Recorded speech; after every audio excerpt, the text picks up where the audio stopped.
नमस्कार, मैं उमेश। 1932 के खतियान वाली बात में लेकर हर मुद्दे पर आपके पास डंके की चोट पर ना हम पक्ष की बात करते हैं ना हम विपक्ष की बात करते हैं। हमारे पास जो भी होगा उसके आंख में आंख डालकर श्रीमान हम पूछते हैं, चाहे वो सांसद हो, विधायक हो, आम प्रतिनिधि हो, जनप्रतिनिधि हो या जनमानस। इसी कड़ी में सबसे पहले तो मेरे दिमाग का कुछ उपज वाली प्रश्न है कि टेक्निकली आज तक कोई भी पत्रकार इसको क्यों नहीं दिखाया।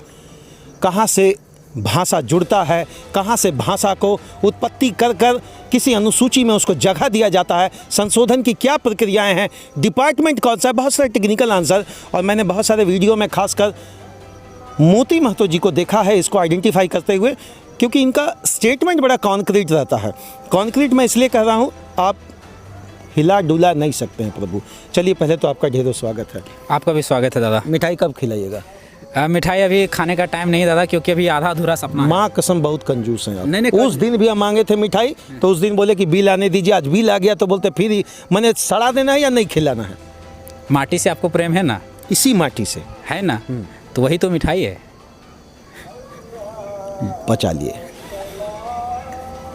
एक चीज मैंने आपको हमेशा देखा है टेक्निकली कि मुझे आज तक कहीं प्रश्न नहीं मिला कैसे किसी भाषा की उत्पत्ति होती है और कैसे किसी तरीके से इसको संशोधनात्मक प्रक्रिया से इसको जोड़ा जाता है। देखिए, भाषा की उत्पत्ति तो हज़ारों साल का समय लगता है, हज़ारों साल का संघर्ष लगता है, हज़ारों साल का मेहनत किसी भाषा को उत्पत्ति होने में लगता है। लेकिन अगर संशोधन की बात कीजिएगा, कैसे उसको क्षेत्रीय भाषा में शामिल किया जाता है, कैसे अंतर्राष्ट्रीय भाषा बनती है, कैसे राष्ट्रीय भाषा बनती है, तो उसकी हम प्रक्रिया बता सकते हैं। एक है संस्था लिंग्विस्टिक सर्वे ऑफ इंडिया। वो क्या इसकी स्थापना को लेकर थोड़ी सी जानकारी मिल पाएगा क्या? ये लिंग्विस्टिक सर्वे, इसकी स्थापना तो हम नहीं बता सकते, लेकिन इसकी ये क्या करती है, लिंग्विस्टिक सर्वे ऑफ इंडिया ये ट्राइबल लैंग्वेज जो है और रीजनल लैंग्वेज जो है, ये भाषाओं का सर्वे करती है और सर्वे करके बताती है कि किस राज्य की कौन सी भाषा है और कौन सी क्षेत्रीय भाषा है। जैसे हम यहाँ की उदाहरण देना चाहेंगे, झारखंड में 5 जनजातीय भाषा और 4 क्षेत्रीय भाषाओं को मान्यता मिला हुआ। 5 जनजातीय भाषा में संथाली, मुंडारी, कुड़ुक, और खड़िया, और 4 क्षेत्रीय भाषा में खोरठा, कुड़माली, नागपुरी और पंच परगनिया। तो 1982 ईस्वी में जब रामदयाल मुंडा लोग मांग किए थे कि यहाँ की भाषा क्या है, तो लिंग्विस्टिक सर्वे ऑफ इंडिया ने report TRI, tribal research institute of India को बोला और उनसे रिपोर्ट। इसका क्या काम होता है? TRI का काम होता है ट्राइबल के बारे में रिसर्च करना। Tribal research institute of India उसका नाम ही है। ये उसका लैंग्वेज के बारे में रिसर्च करती है और लिंग्विस्टिक सर्वे ऑफ इंडिया केवल लैंग्वेज के बारे में सर्वे। राज्य में भी इसकी स्थिति सुनिश्चित होती है या केवल केंद्र में? नहीं, राज्य और केंद्र दोनों में होती है। तो tribal research institute of India जो है वो रिसर्च करके दी कि यहाँ पर 5, ऐसे तो 12 भाषाएं थी जनजाति की, लेकिन वो लुप्त के कागार पर थी। तो उन्होंने बताया कि संथाली, मुंडारी, कुड़ुक और खड़िया, ये 5 भाषाएँ जो है यहाँ की जनजातीय भाषाएँ, और 4 जो हैं जैसे खोरठा, कुड़माली, नागपुरी और पंच परगनिया यहाँ की क्षेत्रीय भाषा है। तो इसी को आधार मानते हुए और जगन्नाथ मिश्र की सरकार में 1982 ईस्वी में इसको क्षेत्रीय बिहार वाला हाँ शामिल किया गया और बोला गया कि इसकी भी यहाँ इसी क्षेत्र में पढ़ाई होगी और इसका यहीं पर महत्व रहेगा, यहीं पर लागू होगा। ठीक है। तो अब ये सरकार की क्या है कि जो भी बाहर की क्षेत्रीय भाषा है जो यहाँ की नहीं है, जैसे हम बताते हैं 4 भाषाओं को शामिल किया गया है। एक मगही है, एक भोजपुरी है, एक अंगिका है, उड़िया है और उर्दू है। इसको राज्य स्तरीय जितना भी एग्ज़ाम होगा उसमें शामिल किया गया है। एक क्षेत्रीय पेपर रहता है, उसमें उस क्षेत्रीय पेपर में इसको शामिल किया गया है कि इसकी भी पढ़ाई होगी और इसका भी इसे एग्ज़ाम लिया जाएगा। तो हम आपको उदाहरण देना चाहेंगे। मगही कहाँ की भाषा है? मगध की भाषा है, जो मूलतः बिहार की भाषा है। अंगिका कहाँ की भाषा है? अंग की भाषा है, जो मूलतः बिहार की भाषा है। उड़िया कहाँ की भाषा है? उड़ीसा की है, जहाँ उसको क्षेत्रीय मान्यता भी मिला हुआ है कि नहीं, और उससे उड़िया की पहचान भी है, लेकिन उसको मान्यता दे दी झारखंड में। और उर्दू जो यहाँ की भाषा है ही नहीं, वो तो किसी की क्षेत्रीय भाषा है ही नहीं। ये तो सरासर गलत है। बात उठती है कि क्या जो मिलना चाहिए वो मिल पाता है? क्या नहीं मिल पाता है यहाँ पर कभी भी। देखिए, हम क्या बोले, शुरू में ही बोले थे, किसी भाषा को और संस्कृति को डेवलप होने में सालों हज़ारों वर्ष का समय लगता है। और अगर उस भाषा और संस्कृति को केवल आगे के पीढ़ी के लिए अगर सिखाया ना जाए, बताया ना जाए, तो वहाँ से लुप्त हो जाती है। और एक भाषा और आप भी एक दिन लुप्त हो जाइएगा। जिस तरीके से आप जो काम कर रहे हैं ना, JPSC में 1-2% से आपका रिजल्ट गड़बड़ाया, यही था ना। अरे कहाँ आप इसे फंसे हुए श्रीमान। DSP बन जाते, देश का सेवा करते, राज्य का सेवा करते और उस समय संरक्षण की बात करते। क्या हुआ था वो वाकया? देखिए, डीएसपी बनने के लिए तभी बनेगा जब यहाँ की नीति नियमावली साफ रहेगी। आप देखिए, जेपीएससी 2016 में एग्ज़ाम होती है, डायरेक्ट 2021 में होती है, यानी 5 साल में एक जेपीएससी कैसे आदमी निकालेगा। दूसरा एग्जाम्पल सीजीएल का देते हैं, 2015 में वैकेंसी निकली थी, 2022 में निकली है, वो भी एग्जाम्पल नहीं, वो भी रद्द है कि नियोजन स्थानीय नीति नहीं होने के कारण फंसी हुई है। तो कैसे डीएसपी बनेगा, कैसे लोग लग रहा कि मोती जी सब में उलझ के रह जाएंगे। हाँ, जेएसएससी जेई का एग्जाम उसका 2014 में हुआ था, 2022 में निकला है, 8 सालों में वो भी पेपर लीक होता है और फंस जाता है। केवल स्थानीय नीति और नियोजन नीति नहीं होने के कारण झारखंड की जितनी नौकरियां हैं सब फंस रही है। उसी में हम घिस पिट गए हैं। हम 23 सालों में एग्जाम की तैयारी करने गए, 5-6 साल वैकेंसी नहीं निकलने के कारण हमारा उम्र आज 28 साल क्रॉस कर गया है। अब सरकार छूट दे नहीं रही है तो हम नौकरी कैसे करेंगे। तो अगर हम आज स्थानीय नीति और नियोजन नीति बना के नहीं देते आने वाले पीढ़ी को, तो वो भी घिस पीट के रह जाएगी, उसका भी भविष्य बर्बाद हो जाएगा। उसी की लड़ाई है। डीएसपी तब बनेंगे ना जब स्थानीय नीति रहेगी, जब नियोजन नीति रहेगी, और जब रहेगी नहीं तो कैसे बनेंगे। बिना नीति का नियुक्ति कैसे होता, आप ही बताइए। अच्छा, जिस जगह पर हम लोग खड़े हैं, जस्टिस के बगल में ही मुझे लगता है नक्सलियों का गढ़ है और लगातार उनकी संख्या बढ़ रही है। कारण क्या है? कारण वही है, अशिक्षा है, बेरोजगारी है। अशिक्षा बेरोजगारी मेन कारण है, आप भी जान रहे हैं। तो आप आगे नहीं बढ़ेंगे तो इसमें सरकार कहाँ से दोषी है? हर सरकार को हर आदमी को नौकरी दे सकता है क्या? अच्छा, सरकार ही पूरा दोषी है। हम बताएं आपको, बताएं। झारखंड शिक्षा में 23वां स्थान पे आता है, बिहार के बाद इसका नंबर है। केवल बिहार से अच्छा, जैसे भारत पाकिस्तान से अच्छा है, वैसे ही केवल झारखंड बिहार से अच्छा है। उसके बाद सरकार को एक बच्चा पर खर्च करना चाहिए पर ईयर 19,500 रुपये, लेकिन खर्च करती है मात्र 6,000 रुपये। अनपढ़ रहेगा तभी तो झंडा ढोएगा, तभी तो एथी करेगा।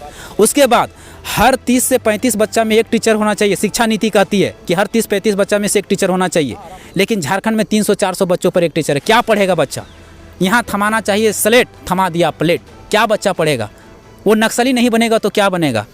बहुत बड़ी बात, यहाँ थमाना चाहिए था स्लेट और थमा दिए प्लेट। प्रभु मोती भाई, आज एक बिल पास हुआ, पता है आपको?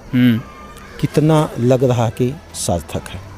देखिए, इसमें सरकार की प्रोपेगेंडा भी हो सकती है, चाल भी हो सकती है और सही मंशा भी हो सकती है, दोनों। 1% तो मान के चल सकते हैं प्रोबेबिलिटी में कि हाँ, सरकार ने एक अच्छा स्टेप हाँ, एकदम अच्छा काम किया है। अभी तक कैबिनेट में लाई, कैबिनेट के बाद विधानसभा में पास की, विशेष सत्र बुला के। इसके लिए हम सरकार को भी धन्यवाद देना चाहते हैं। जो अच्छा काम करेगा उसको धन्यवाद देना चाहते हैं। हम लोग किसी पार्टी से नहीं, हम लोग माटी। लड़ेंगे क्या 2024 में? 2024 में लड़ेंगे, चुनाव लड़ेंगे क्या? चलिए, एक हरिशंकर परसाई की बहुत अच्छी हम बात बताते हैं। हरिशंकर परसाई बहुत बड़े राइटर हुए। उन्होंने कहा कि भारत में जिस दिन पढ़े लिखे युवा पीढ़ी ने कह दिया कि आई हेट पॉलिटिक्स, उसी दिन से इस राज्य, इस देश की दुर्भाग्य तय हो गई थी। और जिस दिन ये युवा पीढ़ी कह देगी आई लव पॉलिटिक्स, इस दिन से इस राज्य, इस धरती की मंशा सुधर जाएगी। तो जितने भी युवा पीढ़ी हैं, आप बोलना शुरू किए आई लव पॉलिटिक्स, और पॉलिटिक्स कीजिए। आप नहीं करते हैं इसलिए चोर, मुंडा, गुंडा, मवाली ये लोग सत्ता में बैठ रहे हैं। पीएचडी धारी को एक बुड़बक मैट्रिक इंटर फेल चला रहे हैं, वो क्या सिस्टम को चलाएंगे? उसमें तो ब्यूरोक्रेसी हावी रहेगा ना, उसमें नेतृत्व की क्षमता ही नहीं विकसित हुआ है, वो क्या सरकार चलाएंगे? आपका टिप्पणी यहाँ के माननीय मंत्री पर है? एकदम है, यहाँ की नहीं, पूरा भारत की एक डाटा कहती है, सरकार की डाटा रिसर्च कहती है कि यहाँ के 60 से 65% विधायक सांसदों पर बलात्कार, यौन शोषण, हत्या जैसे मामले दर्ज हैं। ऐसे लोग सदन में बैठे हैं, वो क्या सिस्टम को चलाएंगे? वो क्या बलात्कार की सुरक्षा में बिल बनाएंगे? वो क्या हत्या के विरोध में बिल बनाएंगे जो खुद हत्या करके वहाँ पहुँचे? तो वो लोग वहाँ सिस्टम में जाएंगे तो यहाँ अपराध ही बढ़ेगी ना, यहाँ भ्रष्टाचार ही बढ़ेगी ना। इसलिए युवा पीढ़ी जितना है, वो युवा पीढ़ी को पॉलिटिक्स में आना चाहिए, चुनाव लड़ना चाहिए, चाहे हार चाहे जीत, लेकिन कोशिश ज़रूर करना चाहिए, जैसे आप एग्ज़ाम की तैयारी करते हैं। बहुत बड़ी बात इन्होंने कहा है कि आप किस धर्म, किस जाति, किस संस्था, किस संस्थागत नियमों का पालन करते हैं ये मायने नहीं रखता, लेकिन राजनीति की अवहेलना करेंगे तो आप कभी भी आगे नहीं बढ़ पाएंगे। अंतिम सवाल, उलगुलान 3 का मैंने सुना कि आपने आगाज बहुत सारे सोशल मीडिया चैनलों पर किया है, ये एक्चुअली क्या होगा और क्या संदेश के साथ हम लोग इसको वाइंड अप करेंगे? देखिए, जब भाषा हम लोग चलाए थे आंदोलन, तब हम लोग उलगुलान 1.0 का दिए थे, नाम दिए थे उसका। एक उलगुलान, कोई भी आंदोलन शुरू करते तो उसका कोई नाम होना चाहिए। जैसे बिरसा आंदोलन शुरू हुआ था तो बिरसायत का आंदोलन, उलगुलान उन लोगों ने नाम दिया था। फिर हम लोग खतियान आया तो भाषा ख़त्म हुई, खतियान आया तो हम लोग उलगुलान 2.0 दिए। खतियान अब ख़त्म हो रही है, अभी ख़त्म नहीं हुई है, तो हम लोग उलगुलान 2.0 के साथ 3.0 चलेंगे। 3.0 में 3 कॉलम है, 3 यानी 3 कॉलम, आर्थिक उन्नति, सामाजिक उन्नति और सांस्कृतिक उन्नति, ये लड़ाइयाँ हम लोग लड़ेंगे। हमारी 21वीं सदी में 21 मांग था, 21 नीतियों की मांग था। स्थानीय नीति, नियोजन नीति, विस्थापन नीति, उद्योग नीति, खनन नीति और हमारे क्षेत्रीय एवं जनजातीय भाषाओं को KG to PG पढ़ाई, ये नीतियाँ सारी बननी चाहिए, तभी हम लोग मानेंगे, तभी हम लोग रुकेंगे। क्या युवा को संदेश देंगे? युवा को यही संदेश देंगे कि आज जो झारखंड में जो जंग छिड़ा हुआ है, इस जंग में साथ आइए। जितने भी पढ़े लिखे युवा हैं सब 4 साल से 5 साल से तैयारी कर रहे हैं, हम सबको जानते हैं। क्यों जानते हैं? क्योंकि एग्ज़ाम ही नहीं निकला है, तो सब वही युवा पीढ़ी घिस रहे हैं। सारा यहाँ पर जितना भी वैकेंसी आता है, एग्ज़ाम होता है, कोई हाई कोर्ट में, सुप्रीम कोर्ट में केस कर देता है, जाके वहाँ फंस जाता है। क्यों? क्योंकि यहाँ का स्थानीय नीति स्पष्ट नहीं है, नियोजन नीति स्पष्ट नहीं है, इसी कारण से। धन्यवाद मोती भाई। एक बात तो बड़ा आपने ज़बरदस्त बताया कि जिस व्यक्ति को आगे बढ़कर समाज का कर्णधार बनना चाहिए वह व्यक्ति बहुत पीछे है, जिस व्यक्ति को आगे समाज का रूपरेखा बनाना चाहिए वह व्यक्ति पीछे है। आज यहाँ PhD किया हुआ व्यक्ति रोड पर घूमता है, आज यहाँ मास्टर्स किया हुआ व्यक्ति रोड पर घूमता है। यहाँ की बहुत अच्छी शिक्षा लेने के बाद नेट जेट क्वालिफाई किए हुए लोग घर पर बैठे रह जाते हैं। जय हिंद श्रीमान। मोती जी का ढेरों धन्यवाद। उन्होंने linguistic survey department of India के बारे में, ट्राई के बारे में जो बताया, मुझे लगता है ये समझने की बात है कि जिस तरह अन्य भाषाओं को सूची में जगह दी जाती है तो इनकी भाषा को सूची कब मिलेगा। जय हिंद।